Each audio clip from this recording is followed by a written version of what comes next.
righty, rise and shine. Hello, hello, hello. Hope everyone slept well, got some rest, ready to take on this Wednesday. Had to think about it for a second. Carrie, are you all by yourself in here?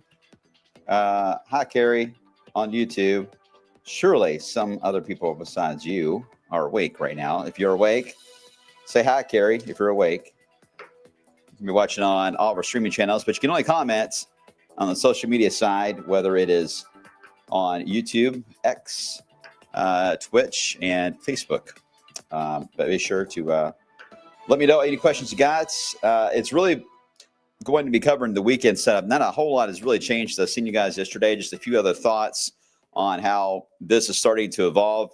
And then I'll give a few more hints again as we head into the extended, get a little closer to at least Derby and the data trends down the road. All right. Everyone's waking up slowly but surely. Were you guys out partying last night? Way too late? Yeah, probably so. All right, let's get you outside and show the latest view from the harbors in Jeffersonville. What a pretty shot of downtown Louisville, Ohio, back within its banks, of course, as the cleanup continues with all that mud. Beautiful blue sky. We're going to enjoy a much better looking and feeling day today compared to yesterday. I mean, yesterday wasn't horrible. It's just that when that wind hit you and then when the clouds came over, it just, it just got to a point where it felt quite chilly outside. But today will be a bit of a different feel and vibe through the window and outside as well. So some good news on that. So we'll start with that.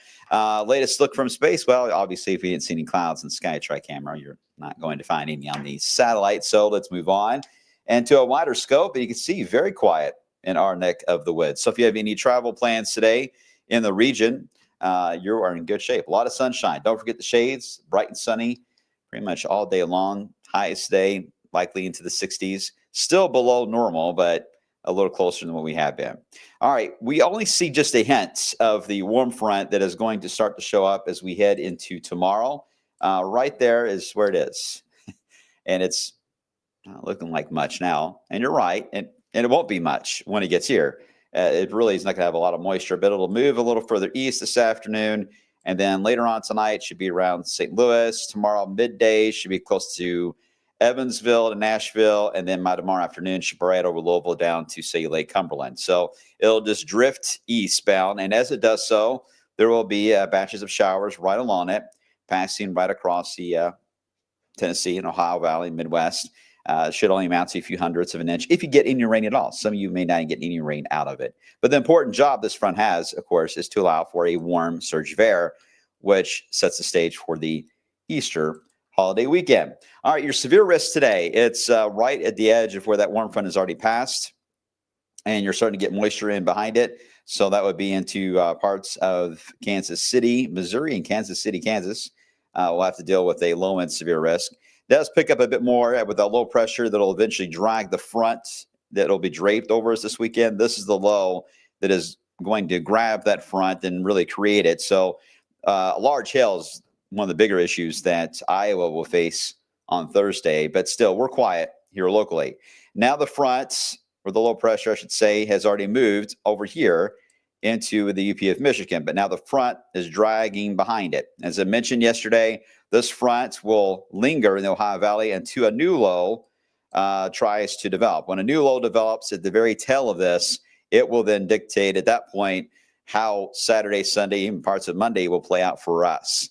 So while this low is the one that's laying the groundwork, this is the one that has yet to be born that will be in control of our weather. And all in between, it's just a humid setup with showers and thunderstorms, so a pretty elongated area of a severe risk from Texas all the way to Detroit for that very reason.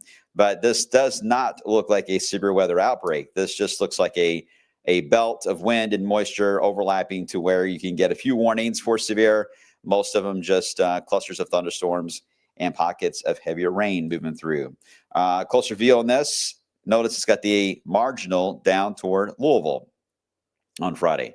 And this is because their outlooks are 7 to 7. So this would actually be for, now it's, I believe, 8 to 8. But anyway, this would account for any thunderstorm activity that has been on the radar all day in Missouri around St. Louis, whatever weekends, and then kind of crosses over into Indiana near the river. That would be a late night event, very early Saturday. That's where that slight comes into play. This will be nocturnal. This is the daytime stuff here. So low end stuff, minor overall. Let me show you how we're going to get there. And we'll start with our in-house model showing the outlook today. As I mentioned, beautiful outside, just some high clouds later on. Temperatures will climb into the 60s. If you want to grill out today, anyone grilling out today? If so, make sure to invite me over. I grilled out the other day, and it was nice, really nice. I love grilling out. Hello, good morning, Adam. How you doing? Carrie, how long do you think how do you know a low is going to form? Well, there's multiple ways, but one is just by temperature, what we call baroclinic zones. In other words, when we see temperature contrast that are dramatic over a short distance of time and space, we can see that that is a likely sign that low pressure is going to be developing. The air is going to begin to rise, and therefore you get a low pressure. So we look at temperature ranges. If the entire country was 55 degrees from Florida to Seattle, we would not have low pressure forming. There is no difference, no pressure, no pun intended. But if we say a little closer scale, E-Town is 75 degrees, but Shepherdsville is 41. Boy, that's a huge difference, right? So that tells us either there's a front there or there's a very strong low pressure developing. Either way, we call that a baroclinic zone. And that is how you get deep low pressures that at least start that way and then eventually get the spin to them. So temperature is the best way, temperature gradient. So we see that already in Texas. Don't have it on these maps, but we can see the temperature gradient in West Texas and southeast areas of New Mexico. It really tightens up over the weekend, so we know that's where the low will generally form as it rolls in from the Rockies. Anyway, but good question, Carrie. Thank you for asking that. Okay, so here we go. There is the warm front as we head into Thursday. Look for the green specks. Keep looking. Do you see them yet? Yeah, there's not many. Not many. So the rain chance is quite low for Thursday. A few drops, drizzle, maybe a few areas of sprinkles, something like that. Nothing major. But if you wash your car, this would be the type that would put the little dots because we have the pollen count so high. So now when you have pollen that is running high and that pollen coats your car with that yellow look of the pollen, and then you get just sprinkles for like 10 seconds of sprinkles. All those little droplets hit that pollen and they splash it around everywhere. So your car looks even dirtier than what it did with the pollen on it because those specks are splashed around. So in this case, yeah, these sprinkles would make some funny looking cars around town. I'm sure it will because pollen count's going up. Everyone's sneezing like crazy lately. Okay, so we get into Friday. This still looks like to be the bonus day. It is going to be windy. The wind field will be stronger in this area versus central and southern Kentucky. So it's Indiana, perhaps obviously Louisville because the way Louisville's terrain is, but it'll be very similar to yesterday. I don't know if it'll be to an advisory level, but it could come close multiple times through the day. So, but the benefit is that it's going to be in the 80s versus the 50s yesterday. So a very nice spring day for Friday. So I would enjoy that for sure. As you can see, all the fuel, storm fuel really building up there across Illinois as it'll be active with showers and storms already by Friday afternoon in that area. And as we advance a little bit more, notice the Cape kind of tucked in, right? It kind of got a little more focused on the front Saturday morning. That's not exactly unusual. It's just because we got into the overnight hours, so we lose some of the daytime heating. So we lost our Cape here locally, but your storm fuel is still stuck right along that boundary for repeated rounds of showers and storms. I got to feel for these folks because Illinois, Missouri, and Indiana, I don't think they're going to face the exact same scenario we just came out of, but they will be in a setup that may feature 3 to 4 days of thunderstorms on a repeated fashion. So in that sense, they're getting a taste of what we went through. We were in repeated rounds every day of a slight risk of severe weather or alert days are out and that kind of a setup. We are watching this to see, obviously, if this would sink in our area and then suddenly up our game and allow us to be back into a alert day block of severe weather. But so far, even from the data yesterday afternoon and the data this morning I just looked over, I'm still not seeing that shift happen. It still looks like this is going to be a Missouri, Illinois, Indiana event. And it's going to be close for those in Indiana. And I'm talking to you, Seymour. I'm talking to you, North Vernon, and the Bedford, Indiana, Mitchell. Just pay careful attention to the Saturday trends, because this front, while for the majority of us will be north, it will actually be a little closer to you. And you could still be in the storm zone at times as we head into Saturday. So we'll need to watch that carefully. Let me show you the European model.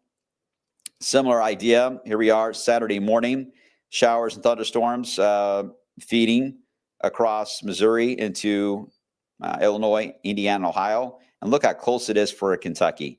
I mean, literally the Ohio River is kind of where the storm zone kind of stops. And it's worth mentioning that because if you're south of the river, there is still some storm fuel over us. You can see that. And as you're about to see, the Storm Prediction Center still has us in the outlook for severe weather. However, I don't know at this point how widespread that will be. I think that'd be more 1 or 2 storms that could form versus this is a constant train of rain and thunderstorms for Indiana and Illinois. But I'll tell you, if you're south of this boundary and if the sun can come out, you're going to surge into the 80s and it'll be humid. So it could be a tale of 2 different wave countries here, where our southern counties are enjoying a preview to summer type setup, while our northern counties are just getting hit hard with areas of rain and thunderstorms and even some strong storms at times. Where does I-64 in Louisville fit into that? That's a good question. And of course, we're always on that line. So we just need a little more time to get the high res data to see this a little more clearly. It's only Wednesday. So I would say at this point, with this type of setup, we should have pretty good solid data by the time we get into tomorrow afternoon, if not early Friday, on the smaller scale features and whether or not some of this will cross into Kentucky or not. But for now, the more north you are, the more the risk for a stormy weekend. This only gets you, though, until Saturday morning. Let me advance this a little more. Here we go, Saturday afternoon. Not a lot changed. The rain line and storm line still in the same spots, roughly the Ohio River and points north in the storm zone. And those of you south, you have fuel for storms, but you don't have a trigger. So anything that would pop in your area would be very randomized and very short-lived if it were to develop. We keep going. Now, here's where things get a little weird again for Easter. We mentioned this yesterday that if a stronger lull to the west developed, it would try to quickly race to the north. It would slow down the actual front portion here until sometime Sunday night, maybe the wee hours of Monday. However, if the low forms more south, like the Euro still wants to do, it cuts the eastern progression time nearly about 12 to 18 hours. So it would actually be Sunday, Easter Sunday and Sunday afternoon that we would deal with showers and thunderstorms, and we'd be in the clear on Monday. So where the slow forms and how deep it gets determines how Easter is going to play out still. Unfortunately, that's still kind of the 50-50 split here.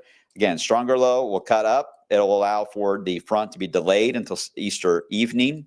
A weaker low and more to the south would allow for a more rapid increase in showers and storms right out of the gate Sunday morning and storming at times all the way through Sunday night. So everyone say boo to the GFS. We don't want the GFS to be right. We don't want that faster southern track because that just makes our holiday weekend a mess. The Euro is not the best, don't get me wrong, but at least it gives us some wiggle room on the path here of the front being more north. And it also gives us some wiggle room of buying us maybe a dry period on Easter before we have to finally deal with the front moving in Easter night. All right, so that's how it's stacked right now for the Easter, the weekend there. I'll show you more specifics on the storm potential in a second. Here it is again, 7 p.m. There's the line of storms across Missouri and Illinois. Moves on by weekend. So, you know, it's not a very impressive severe risk for Sunday night. Of course, it's nocturnal, so that in itself is against it. It moves by, allows for a quiet Monday, maybe a Tuesday, but we're back at it again. More showers and storms increase to the middle of next week. We may see this just keep repeating all the way into opening night, Churchill Downs, and perhaps even heading toward at least Oaks Day. There's potential for showers and storms, but I don't want to get too specific that far out. That's way out in a very complex pattern. All right, rainfall-wise, this is from the Euro. Look how it's picking out 2 to 4 inches of rain and spots in the yellow. I mean, just north of us. Jackson and Jennings and Lawrence probably are included in that 2-inch plus mark. But boy, it drops off to basically a few tenths of anything once you get to Clark County. So a very sharp cutoff on where this front's going to be. But no doubt, Missouri and Illinois will get the brunt of heavy rain and flash flooding this weekend. Data is pretty solid on that. It's just really iffy about our area because of the front placement. Now, on the severe side, I did both outlooks here because you saw the one that was out for Friday that had the marginal risk in southern Indiana. Well, okay, so we're beyond that. This is the outlook for Saturday and Easter Sunday. I had to change the color so you could see it. This is the one for Saturday, and they've still got the slight risk right over all of us. And here's the Sunday risk to the west because this is where the low pressure is getting organized and is about to cut to the north and eventually will allow for a nocturnal round of showers and storms. So why is the Storm Prediction Center still keeping us in the slight when there's no rain showing up on Futurecast? A lot of that is that the trigger, the forcing at the front is going to be more north. You're going to have the ingredients in the fuel, but you're not going to have a lot of forcing. So, but you're going to have plenty of fuel. It could be in the 80s. So you've got a lot of instability. So this looks to me, this is going to be more of a pulse type scenario. There is some wind aloft, so they do have a tailpipe to them. So they could last longer than 20 minutes at a time. So I think there'll be more clusters of showers and storms. But as far as getting anything organized, I don't know yet. I'm not sold yet. Anything organized will take place on Saturday, given where the front placement is. We'll see what happens in their next update, which is going to be a while. But at this point, we're not going with alert day still, even though it fits our criteria for slight.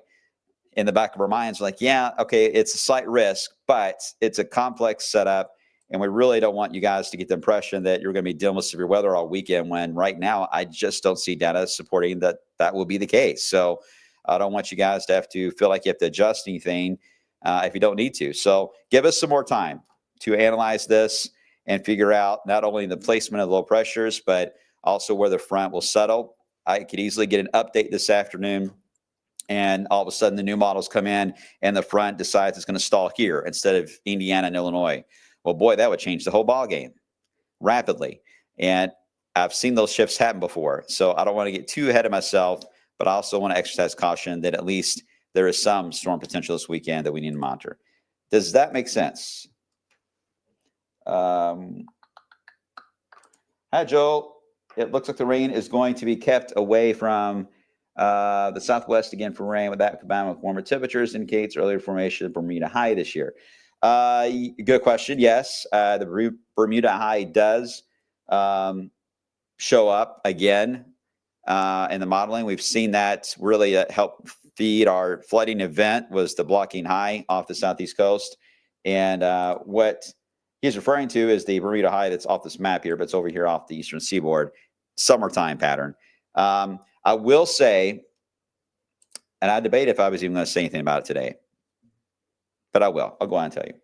And that is if you are out trying to plant your annuals or wanting to, I will caution you that there is a pretty good signal of a much colder than normal setup for mid-May. I don't know if it's going to get us to frost level, but it looks pretty chilly. And that's on multiple models that are screaming that right now. And as soon as we get out of that cold bubble, boom, we get into a summer setup that could feature more showers and storms and heavy rain. But I do see more cold air compared to normal coming in from mid-May, just FYI. But we'll come back around to that a different day. Let's see. Hey, Austin, or Allie, I'm sorry. Watching from Florida. Have a good day. Well, we're jealous you're down in Florida. Hi, Austin. Sorry about that. Does the tornado potential decrease as we head into May and June? It's not so much it decreases, it's just that you don't have the strong wind fields, the tailpipe winds over you like you do in the spring and in the autumn. Those tailpipes on a thunderstorm matter. They can create large thunderstorms, can go for hours and hours. And if they are producing a tornado, they can stay on the ground for hours and hours. And the summertime, you have very weak winds. So they just blow up on the in the afternoon. If you look at them on the radar and try to do a loop of them, they don't move. They just rain themselves out and collapse, and you get damage and winds. We get more damage around here in summer storms because of that collapsing of the storm produces a strong wind than we do with organized lines of storms. So it's a whole different mode, really, Austin. So we switch from tracking tornadoes all the time to tracking downburst winds and microburst kind of stuff. Hi, Carrie. CSU seems to be more accurate. What's it say? See, I didn't put it in today. It is a very similar look to the SBC outlook, but a lower risk. And I would agree with you. Anytime I see CSU scream something higher on its potential, it's something to pay attention to, and it's not doing that. If anything, it's staying relatively tame. That gives me even more confidence to pause on any alert day setup with that in mind. So you guys are like junior meteorologists. You're catching on so fast. Hey, Tracy, I'll get this question. I got to run. I think they need to go on here. What does the rain look like for Saturday in southern Indiana? Just depends on where exactly in southern Indiana, Tracy. But if you are closer to the river, your odds of staying dry than more than wet are up there. But if you are north of Clark County and you're getting into central Indiana, it's looking fairly stormy, unfortunately, for you guys there. All right, let me show you the 10-day. We'll knock that out real fast. As you can see, we got 68 today. What a nice day today. Take the allergy meds, but enjoy it. Tomorrow, not bad tomorrow. Just a few sprinkles in the afternoon, nothing major at all. We can handle that. We get into Friday. Friday is going to be our windy, very warm day. And then we'll go with high rain chances for Saturday for now until we get an idea, because it really will be like the viewing area split on rain chances. But again, caution, the more south you are, you may not see much action and it could be warm and dry. So that's why, again, I don't want you guys to cancel your plans or adjust them yet. Just be mindful of the setup. Sunday is going to be a tough one, though, because as long as the front lifts north, we'll get a break before the actual line of storms Sunday night. But if the GFS is right on that southern track, then we're just going to go from Saturday right on into Easter, just nonstop storms. There's not going to be a break. So, again, we don't want the GFS setup to come to light. Next week isn't bad, just more activity with showers and storms, but no cold shots of air in that 10-day that I can see. All right, guys, you're awesome. I appreciate you all. Thanks for listening to me ramble as always. And have a good day. Get outside. Take your allergy meds, I've been saying. Be kind to one another. And I will see you guys coming up on the flip side. All right. Take care, everyone. See you soon.